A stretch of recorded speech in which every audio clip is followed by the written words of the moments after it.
নবীজি সাল্লাল্লাহু আলাইহি ওয়াসাল্লাম বসে আছেন। এমন সময় ইয়ামেন থেকে এক মহিলা আসলো। আসার পরে নবীজির জন্য একটা হাদিয়া নিয়ে আসলো। হাদিয়াটার নাম হচ্ছে বুরদা। বুরদা হচ্ছে এমন একটা চাদর যে চাদরের পাশ দিয়ে নকশা করা। আল্লাহ নবীর কাছে এসে বলল, ইয়া রাসূলুল্লাহ, এইটা আপনার জন্য হাদিয়া। নবীজি এমন ভাবে ওই বুরদাটা গ্রহণ করলেন। বুখারীর হাদিসের মধ্যে আসছে ৬০৩৬ নম্বর হাদিস। মনে হচ্ছিল যেন নবীজির চাদরটা বিরাট বড় প্রয়োজন, এত সম্মান করে নবীজি হাদিয়াটা নিলেন।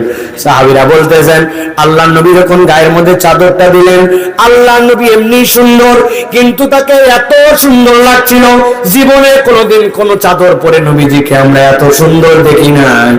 ওই চাদরটা নবীর গায়ে এমন মানালো। সুবহানাল্লাহ।